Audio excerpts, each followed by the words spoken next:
Ja, schönen guten Tag, meine Damen und Herren. Good morning, ladies and gentlemen. I hope you can hear me all right.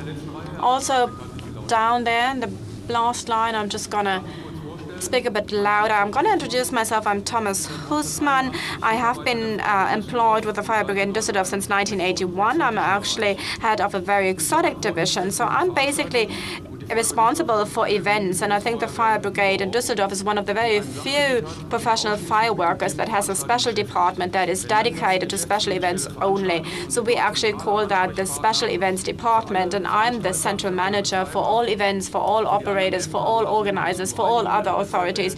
So it's very, very important that people can address me using just one email, using one phone number, and I know what it's all about. I know about the fireworkers, I know about the rescue services and all that. So basically what we do is we prepare events, we check security and safety concepts, and obviously we take care of all medical rescue services, and that is what we do. So again, I've been doing this ever since 1993. Very often people say, oh, the authorities, they just slow us down. We are the ones that prevent everything, and we are always the evil ones. And the operators, they organize, they just want to push their thing through. They just want to make lots and lots of money. And basically you have that kind of field of tension, and that is what I've been committed to for a lot of time. And we have our own philosophy. We want to know what the others are actually doing. And obviously we would like to bring these two sides together. That is the economic aspects, but also you have to link them to traditions and habits. You know, there's a lot of volunteers working on the field, and if you really know what the other people are doing, it's also, you know, my people, my staff, we've been out there, we've been working with operators, we've been out there in big venues and insurance companies at Düsseldorf Fair, and basically want to know what the others are doing. And also we have been inviting representatives of operators and organizers who wanted them to spend a week with us to really know what an authority is doing. And we really think that an authority must be able to actually allow for an event to happen. And I think we have embarked upon a very, very good path to basically just look beyond the horizon and take a look at what other people are doing. And we have actually improved a lot of things, I think, in the past years. So I'm just asking, you know, why is there so much trouble with authorities? And also a lot of colleagues call me and they say, I've got a problem with the supervision in terms of building, with internal order office and other things. I've put this little chart up here. In the beginning, you have that very creative idea. There's agencies, there's creative heads. They want to actually come up with a beautiful event. Then you think about that idea for a while. Then you think, how much is that going to cost us? And then you basically go out there and look for a nice venue or location, and you start planning the whole event. And very often you can already see posters out there, and you never heard about that kind of event. And then they start selling tickets, they market the whole event, and then they actually, recruit technical service providers, security services are being recruited, and then somewhere later the whole approval process sets in, and then basically authorities come in and say, okay, where's your security concept? What do you have in place in terms of that kind of security office and that kind of thing? And then problems starting at that point. And once you recognize that point, you might actually realize that it's quite good to start with a feasibility study very early on, and then you might actually see problems very early on. And I talk about that in a minute, and then you'll see some practical things that are going to happen. And then again, I don't really want to tell you that it's all wonderful in the city of Düsseldorf, no matter how big an event is or no matter how important something is, but it always very, very much depends on how many people we are actually seeing, because it very much depends on the venue and the location. It is really about the minimization of risks. It's really about fending off hazards. It doesn't really matter who organizes it. Is it an agency that does it professionally, or is it volunteers organizing it? But the structure, the approach is all the same all the time. And I'm going to talk a lot about Düsseldorf. We are a big city. I'm very much aware of that. But nevertheless, I'll come up with a lot of examples that you might actually also transfer to what you are doing in your municipalities. And also, obviously, I'm just looking at myself. So what is actually my qualification? How is an authority actually qualified to basically take a look at events? Basically, there is no qualification. If you have a look at how fireworkers are being trained, how executives are being trained, there is no event management. Obviously, I have basically been writing that for quite a lot of work. And then learning by doing, that is what mostly is being done. And I think I'm probably not one to criticize ourselves, but also the civil servants from the internal office audit. They have been trained in administration. They have never heard about event management, but nevertheless, they're going to approve road parties and things like that, but they have no idea what that is all about. And therefore, I think we have embarked upon a very good path in North Rhine-Westphalia. You have to qualify people in a better way, the representatives from the authorities, from the firefighters, that is also the building supervisors, and basically it is very much also about a cooperation with the Ministry of the Interior in North Rhine-Westphalia, because obviously we had the big catastrophe in Duisburg to do with the Love Parade, and obviously a lot of things were happening ever since. And also our experience tells you that the cooperation of all parties involved very often is not sufficient. You need a partnership. You need also a very, very close network. So it only works if you really work in a partnership, if you really understand what the other people are doing. And usually you actually arrive at one problem. There is a collision of interest. On the one hand, you obviously have to fight hazards, that is the police and the non-police. And then it's really about approval procedures. Is that an indoor event? Is that an outdoor event? Indoor is quite easy to do. There is the regulation on venues, there are special building acts. But if you talk about an outdoor event, then it's very, very difficult in terms of approvals. Then it's about the interests of the organizer. Very often that actually is about money. It also is about traditions and habits. Then you have political interests, politics, municipalities. They really want to do a certain event for image reasons or whatever reason. And then obviously there's the media. I could actually quote a lot of articles from the paper. There's barbed wire around kind of parties, we are basically realistic. And then the same media would say, if something goes wrong, how could you have approved that kind of thing? You should have seen that problem coming. So very often you have to have a very clear definition of what individual protection targets are for every kind of event. And then you basically have to think about the residual risk that everybody is prepared to take on. And then the authorities, the operator, and the organizers have to work towards minimizing that kind of risk, and that is then going to be the right thing to do. And then if you take a look at the whole bunch of things, there's different kind of safety and security players. There's obviously the authorities, there's the police, there's the firefighters, there's rescue services, there's paramedics, there's the organizers, there's private security issues, and then the police obviously is subject to the federal state legislation. You have the authorities, the firefighters very often are a municipal thing. Then very often you have private law contracts with the service providers. There are substructures, etc. And then everybody obviously pursues different targets. And very often a lot of duties and responsibilities get transferred to other parties. And very often authorities also transfer duties to private organizations. So you have different overlapping things. You have different interests, different targets. Talking about networks, I consider it very important. I can really assure you that we really did a lot of intensive work on that, and we're really doing that. You have to know people. The better you know someone, the easier it's going to be to deal with these people. And we actually make sure as an authority to make sure that there's not a lot of fluctuation and we have the same contact people. That is very important when it comes to operators, organizers, the firefighters, the rescue services, the paramedics, the aid organizations, the police, then also the approval authorities. That is also very true for the public transport organization, that is bus services, that is train services, to actually come up with things together. So how do we actually get this done in Düsseldorf? Just a practical example. We have a working group, which is a large event. We actually meet for usually every Wednesday, once a month. And then all events are actually being discussed very, very briefly.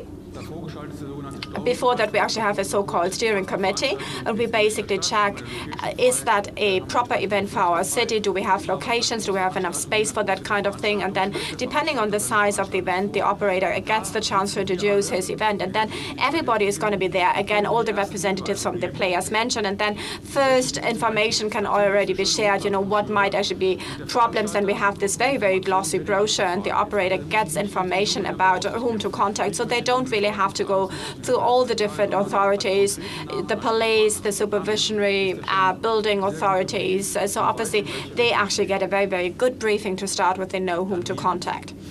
Apart from that, we also ask for a so-called description of the event, depending on the size of the event. There is no magic in it. We actually ask for visiting numbers. Then also, usually people say, okay, we expect something like 100,000 visitors.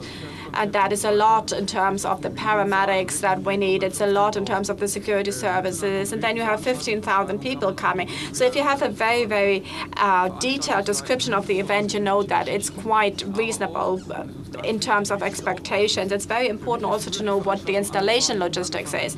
So usually in the past, I thought, okay, they switch on the light when the band goes on stage and then you start. But now it's all different because now we consider an event to start when the installation process starts. It's really about different kinds of stages. It is about the trucks coming in.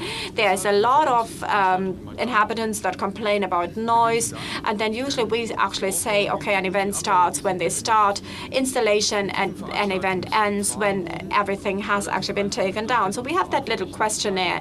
And that, again, also asks for responsibilities and duties. Who's the operator? Who's the organizer? Who's responsible for the event technology, etc. And that actually gives us a very, very good overview to start with.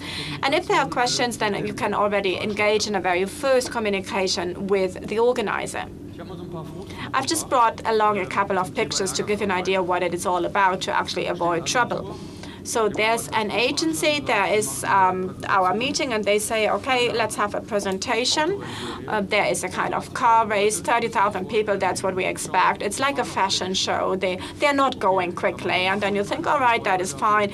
You know, then you have the fire brigades there, you have the police there for paramedics, and then you have 250,000 people there on our main road, the Königsallee. It might actually sound like a joke, but it wasn't really fun when you were actually in there. And then apparently, obviously, there were a lot of mistakes being made in communication. I mean, you can then actually get really upset and say, okay, we're never going to do that again. And then you say, okay, this can happen once. Let's reflect on that now. And then next year, we'll do it better. That is, again, a couple of image, people, small children. That is an absolute no-go. I mean, you can see that here. So basically, you have to ask yourself how to deal with that kind of thing. That is 1 year later.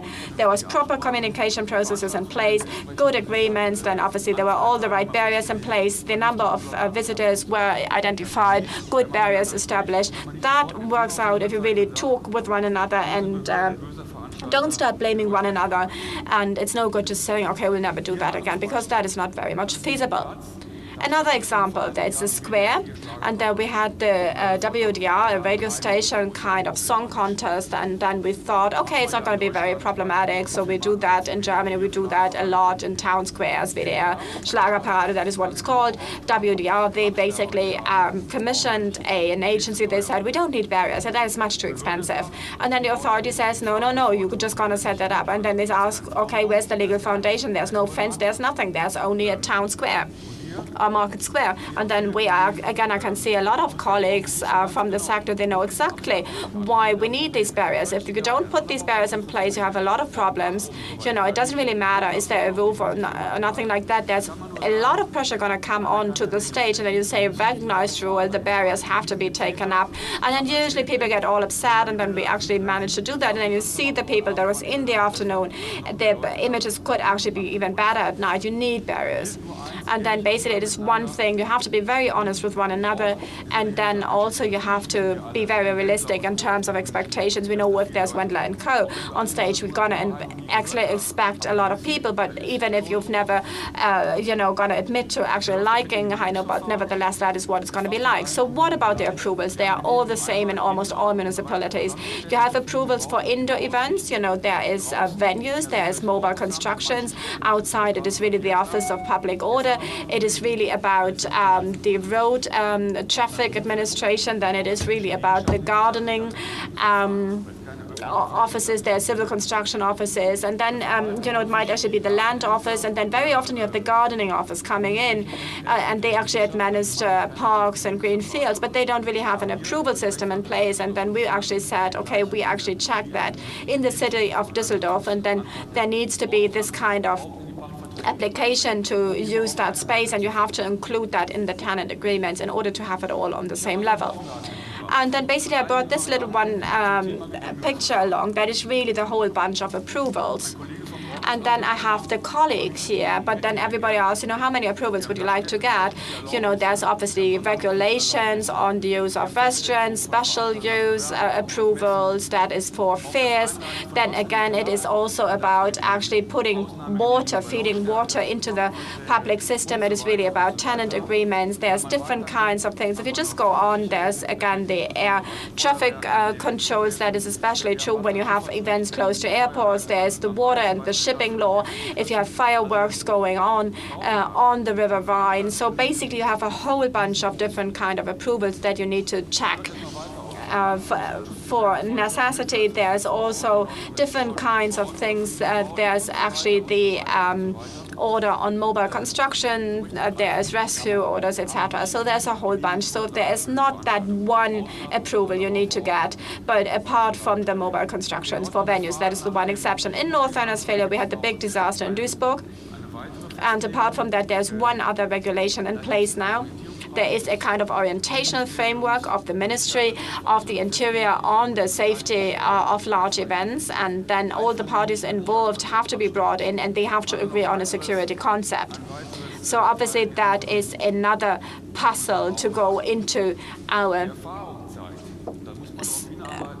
concepts, and then I know a lot of municipalities are doing that, and we can only point out the importance of that again. So you have to have one central unit that is basically bringing it all together, and we are doing that at the firefighters in Düsseldorf, but you need a kind of central decision-making unit in every municipality. That is what we do now in North Rhine-Westphalia, because you want to make sure that people are not going to panic, they are not going to be lost in the whole jungle of approval, so that people know who's going to be responsible. Usually they say the firefighters need to do this, but the firefighters want this. But then I'm actually wondering, what is actually the firefighters? Usually we are a municipal organization. Okay, that is very clear. But you have the volunteers, the voluntary firefighters. You have them down there, and if they do that, a kind of fire guard for 25,000 people, and you have a volunteer, and they have to develop a safety concept, and they have to sign that, and that is just the same firefighter, like the head of the firefighters in a big city. So the firefighter organizations are usually the same, but when it comes to event management, it's all about one thing. It's all about experiences that you made in the past, and that is key. And only because the firefighters were saying that, that is right. There are no standards. The only standard is, again, this special regulation on mobile construction. If you can actually manage that in a better way, that would be excellent. And I'm going to give you a couple of examples on that in a minute. But the firefighters, again, are not an authority of public order. We actually advise the building supervisionary authority and others. So we are not the one that is basically doing the thing. So it is different when it comes to the fire guard on site when it comes to events, but before that we only take on an advisory role. So how do we do that? We come back to what I've been saying before. So you need a central unit. So all regulations that we actually apply in Düsseldorf are actually going to the firefighters, and they actually are a very permanent part of the regulations. There's obviously a lot to be done in terms of fire prevention. That's something that we've been done for ages. It is about securing access for the firefighters. It's about blocks. It's about pyrotechnics. But what else is there? So how many rescue workers do you need to have in place? Who's saying that? How many paramedics? So what about the security and safety announcements? Who is going to speak on the mic? So how is communication going to be organized? Who's going to actually decide on that? All of these things I've been saying, we've been working on that for quite some time, and we have actually embraced these issues as well. Not only from the point of view of firefighters, but we really want to talk about the whole thing. We really want to take a look at the whole thing, and therefore, obviously, we ask about that kind of thing, because obviously I'm wondering, is it really about the public order of first that is taking care of that? But also, if it comes to indoor events, then very often you might want to bundle the initiatives you have in place. Therefore, what is it that we did? And a couple of people might actually be interested in that, so you can download that on our website. To make it easier for operators and organizers, so not everybody needs to come up with a new idea. So there is actually a couple of regulations that always have to be in place for all events. That is access roads. It is really about gas-fired cooking facilities, and therefore we actually brought all of that in here, and that is all available on the internet now. So if people call us now, we want to plan something in terms of event in Düsseldorf, they can download the PDF document. So there's a lot of questions already answered, and a lot of people are very happy with that because a lot of questions are already answered.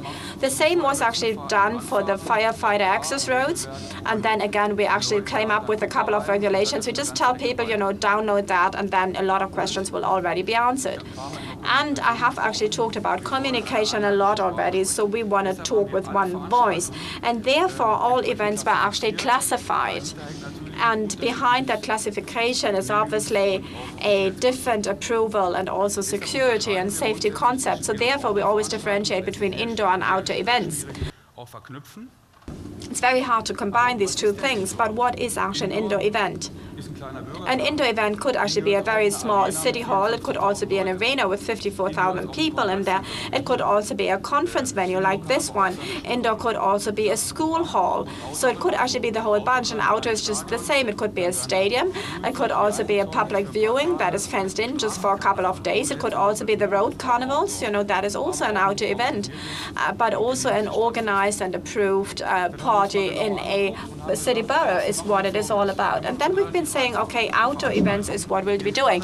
So we actually say, okay, the standard events will actually be green, and then events where you need plans, where you need designs, they are yellow, and the big events are red. There is a list, a checklist, and you can see all the events that we actually organize in our city listed, and all of them were giving a color. So that actually gives you an overview straight away what it is that we have. And every color also comes with a couple of measures. You see a lot of green, a little yellow, and very little red. So green is usually, that is a standard procedure that should actually be in place. Yellow, you have to go out, talk with people, take a look at the plans they give you, go out again. Especially when it is a first event, then you want to check, and red always has to come with a safety concept. There's always a central control unit. There's always a central contact person with the organizers and providers. And there's also always a follow-up talk. And these parameters were actually attached, and that actually takes a very, very big step forward. The same is true also in a kind of diluted way also for other things, and I have introduced that chart already a couple of things. Also little houses, little facilities have actually translated that into their own approaches, because what is true for big events is also true for smaller events. So let's just use that example, that is the ESPRIT arena. Obviously you could also translate that to a smaller unit. You could actually say, okay, let's take a look at the number of visitors coming into the hall, and then you take a look at the events that you'll actually be hosting. There is 0 to 4. So 0 is just normal, that is office use. The people that will be in-house, that would be level 2, that would be a concert of Phil Collins. Tote Hosen would be level 3, and level 1 would then also be a fair. And then we actually came up with this matrix. And then you can actually see the different measures. And then you actually see, again, 2, 4, that is a concert and arena. And then that could also be in a 3,000 hall. It could also be a city hall event. And then you can see how many people you need in terms of fire prevention fight. There's no discussion with the firefighters again. How many do we need today? You can also see the number of rescue workers, aid workers, how many police officers you need, how much space do you need, and all that. And then there was a very good idea that was developed in our place. He said, let's continue this chart. How many security people do we need? How many cleaning people? How many catering people, etc.? And if we say, okay, we have a stage 2 or a stage 4 event, specific costs have already been stipulated in advance, and the event manager or organizer has figures to calculate with. The paramedics table is supported by another table which clearly allocates individual paramedics to individual places. So you always have to have paramedics in the relevant places, you have to have first aid posts in the relevant places, etc. And if you're interested in the details, please feel free to send me an email, and I'm going to send you the entire concept in full detail. In practice, we see the heading of communication everywhere. There are yellow, green and red events, indoor events, whether it's in a small place or in the Congress Center. There are safety talks in advance, and one day before the event starts, there are acceptance tests and on-site appointments, and they are wrapped up by a concluding safety talk. Because we want to talk to people face-to-face, security company representatives, fire brigade representatives, etc., making sure that everybody is on the right channel, etc. So all the relevant points are actually covered as a result. And now I would like to tell you a story. I'm looking at the colleagues from Düsseldorf Congress here. When a major event at the Düsseldorf Congress Center was inspected, we were just walking about and all of a sudden a curtain caught fire and it burned like in a movie. It was really a dramatic sight. So we recognized very quickly how important inspection tests were, how important the safety precautions were, and actually you might not have thought of the curtain catching fire because there was just a spotlight that was too close to the curtain. So everybody realized how important precautionary measures and adherence to rules and regulations were. In order to create a common standard, so we don't have to start from scratch every time, we wrote a document concerning repetitive events such as marathons, fun fairs, the ISS Tower, etc. And in this document, we set out the standards described in great detail, and everybody, including the operators, including the authorities, etc., adheres to and complies with these regulations and standards. So if I say we have an event level 2.4, everybody knows what I'm talking about, and we don't have to come up with all the details again. And this is one of my favorite slides. We have to consider indoor and outdoor combinations, because there are indoor and outdoor aspects to be considered here, and different authorities are responsible for granting their approvals for outdoor stalls, for outdoor stands, etc. And if the different authorities involved do not communicate with each other, they give their approvals independently of each other without coordinating.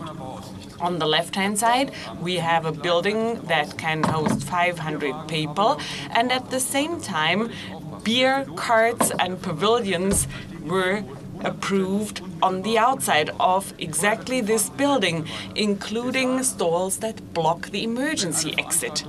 So here, the authorities should have discussed with each other before. There is one major event going on indoors and another major event going on outdoors, and the authorities did not coordinate before granting their approvals.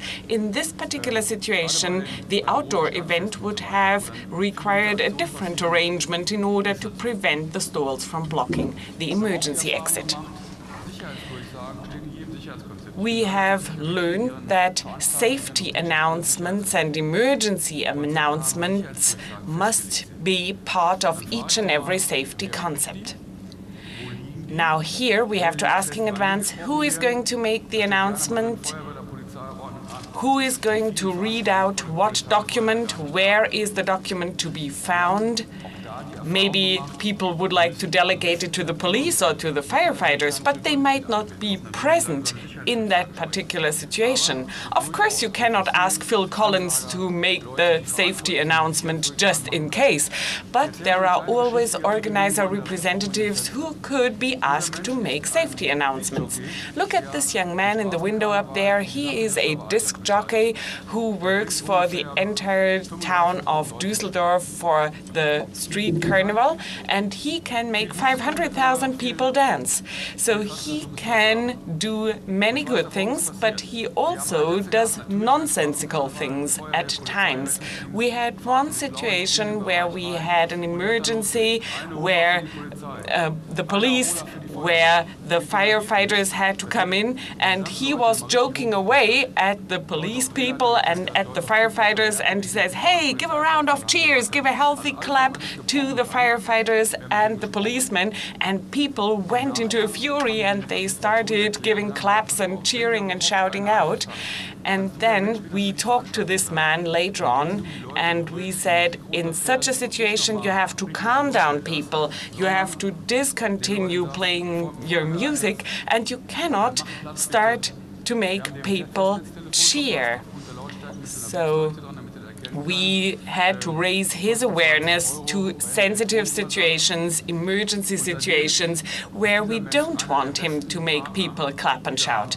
And ever since we had this discussion, this man has become our best partner, because he's the one to calm down people.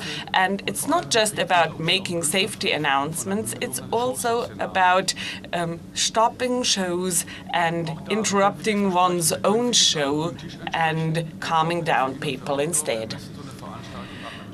No matter whether we are talking about indoor or outdoor events, in some cases, especially if it's a major event, we need people to be present, including authority representatives, police and firefighter representatives. And we have set up a coordination committee, and it has been in operation for many years. Of course, this involves weekend work. It involves working whenever other people are celebrating and partying. So this is something the authorities have to understand. They can't just say, okay, my shift ends at 6 p.m. and I will have nothing to do with that. It means weekend work, it means late night work. And once we have made people understand this, it can be extremely helpful for coordination and accompanying of events. We have to find a partnership-based approach for improving communication, for developing on-site solutions, for surprising problems. I believe that by means of professional risk management and transparent approval procedures, we will be able to enhance acceptance with the organizers. And this, in turn, will lead to better acquisition opportunities for events altogether, because we are perceived as competent partners for hosting events. And meanwhile, the Düsseldorf authorities are quite popular as contact persons and contact authorities for event organizers. All those involved must be better qualified to assess, test and implement events. Cooperation should be intensified between those involved. Networking is key here. You can just talk together informally over a beer, and then a coordinating committee or a person responsible is absolutely key for guaranteeing smooth implementation of large events. And then there should be people speaking in one voice. Common standards should be defined, common procedures and rules to be adhered to. This is particularly true for outdoor events. So much for our point of view as a Düsseldorf authority. Any questions on my presentation? Okay, ladies and gentlemen, now you have the opportunity to talk with a highly competent representative of an authority. Questions? Let me hand you the microphone. I have a question concerning the drawing up of safety concepts. Do they always depend on the size of the event, or do you also go by qualitative standards? Well, I was part of the working group in the Ministry of the Interior of North Rhine-Westphalia, and there is the figure of 5,000, which is mentioned in the corresponding regulation and ordinance. But we said the figure of 5,000 cannot apply in all cases. There is a difference between a children's festival in a park or a noisy concert. You need different safety concepts and different security concepts for these different events.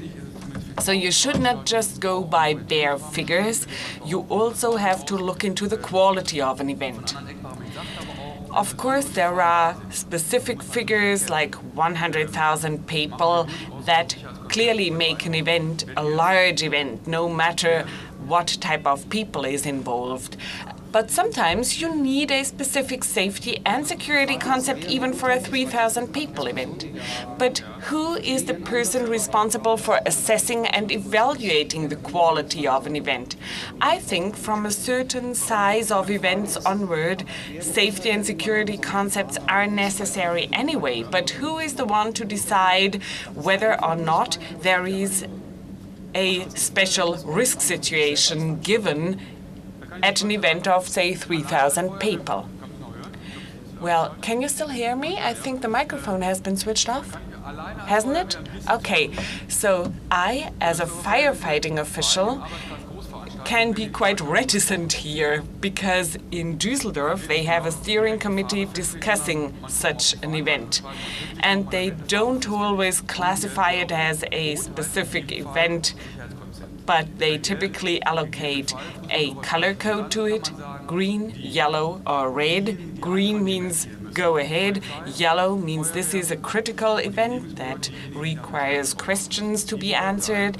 And ultimately, it's up to those authorities who have to grant the approvals, and they have to consider the safety critical aspects as well as the economic aspects. Because if we force organizers to accept safety standards that they cannot afford to accept, we obviously make a mistake as well. And let me add one more sentence. We have seen a major change in North Rhine-Westphalia, and I think this applies to other German states too. In the past, it was up to the firefighters to have a specific regulation stipulated, and other authorities were responsible for issuing other rules and regulations. But now we have a coordinated approach between the police, between the firefighters, between other authorities. They all have to sign off the approval together, and things have changed. And in order to live up to the standards that we want to have, we have to qualify each other and we have to learn. I would like to comment on the conclusion you drew. I now know what's going on in Düsseldorf, but what happens in Munich or Berlin? When it comes to dealing with the authorities, you are very much dependent on individual personalities, and there is no way of comparing situations within Germany in order to guarantee legal predictability and certainty for all those involved. Yes, I agree with you here. But when it comes to outdoor events, you should take North Rhine-Westphalia as a model, as an example. And this should be considered at the Conference of Ministers of the Interior that is going to discuss this topic. Of course, there are difficulties with difficult personalities, with people who feel they are the king of the authority, and they are sometimes difficult to approach. But of course, you can come up with strong arguments and examples. But of course, if somebody refuses to be understanding, you have a problem. Any more questions? Please make use of this opportunity. Now you can talk to an authority representative face to face. Well, the topic that the colleague mentioned before is really important. The problem we have seen in recent years is that we, as organizers, become more and more professional, but sometimes we have to deal with authorities where there are fewer and fewer people, they have staff reductions, no one even knows who is responsible, and they do not have the level of professionalism and competence that we really need to see. In particular, in rural areas, Sometimes there is an absurd experience where you need security and safety concepts for tiny events with no more than 200 people. So I would like to appeal to the authorities to undergo qualification and training measures. I know that it's up to the individual states, but this should be done at the national level, really. I can speak out for the fire brigades here. In all federal states, there is a central training institute for the firefighters. In North Rhine-Westphalia, this institute is located in Münster, and they used not to focus on event organization and security concepts. But meanwhile, we are trying to approach the current standards, and I would like to tell you about a ministry meeting that we had a short while ago. We invited 30 people, organizers, operators, private security companies, police people, firefighters, people from the Authority of Public Order, and we did a model training comprising all these people, covering legal issues, covering approval issues, and we had the organizers have a say, the private security firms have a say. I don't know how this is going to continue. After all, I'm not the Minister of the Interior, but I can only recommend to have such a coordinated training approach. Use it as a model, because this will raise awareness in different authorities, in different offices, in different institutions. I come from a municipality where there is an administrative training course, and this qualifies you to work as an administrative clerk, whether at the school authority or at the youth authority or at the funfair approval authority. In North Rhine-Westphalia, the problems and shortcomings have been recognized and identified, but of course I don't know, I'm not able to predict how long it will take for these problems to be acted upon. But the main precondition to begin with is that problems are identified and recognized at first. Maybe the Duisburg disaster has brought some impetus here and has brought some motivation to change things. I come from Xanten, a small town in the lower Rhine region, where they have one unified authority that is responsible for organizing and approval a host of things. So we have this experience too, and we have had many small municipalities giving us a call, asking us to organize training or internships for them, because they have understood that it is important for people's awareness to be raised to a variety of topics. You don't always have to have glossy brochures or major presentations. Sometimes it's just about giving practical tips and advice. So just pick up on a few ideas that I may have spread here and take them home with you. You had a question. Unfortunately, the interpreters cannot hear as long as no microphone is being used. I am a supplier of event technology, and very often I am the connecting link between event organizers and authorities, and very often I am asked and consulted. Now, how can you convince municipalities of how important networking is? Very often authorities compete with each other and they don't communicate with each other. And very often they adhere to the letter of the law rather than finding a practical approach on a coordinated basis. Very often I have to ask a person for approval or advice, a person who has never ever heard of the topic in question. Let me turn it the other way around. I have experienced a similar situation from a different point of view. a firefighter A comes from the north of the city and he tells me specific things. And for a similar event, we have Fire Brigade Representative B giving completely different advice. So it does make sense to bring people together, to have them sit down at a table and to agree on what is needed and wanted from their point of view. Sometimes it is quite helpful to bring photos along to illustrate situations. I have 20,000 event photographs. Remember the DTM picture I showed you of the event in Königsallee? Photographs are very useful for documenting specific situations, and these are very useful to raise people's awareness and bring their attention to things. One more question. Do you happen to know whether other countries, other state ministries focus on improving these issues?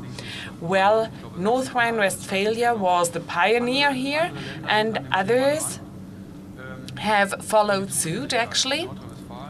I think there is one federal state that I know for sure is following our model, and 2 or 3 others are about to join in. Of course, it depends on competencies and responsibilities, but I know that at the conference of the ministers of the interior of the federal states, this is on the agenda and it will be a subject of discussion. If you are interested, go to the SMIK homepage of North Rhine-Westphalia, where we have a safety concept, a kind of model concept for downloading or viewing. And to wrap up this project development event, we actually updated this model form. And I hope that the Ministry of the Interior of North Rhine-Westphalia will be able to persuade the ministries of the interior of other federal states. Thank you very much, Mr. Hussmann, and we have finished on time. Thank you very much for this truly rich presentation, giving us such a host of information. This was very helpful. Thank you for having given us your presentation.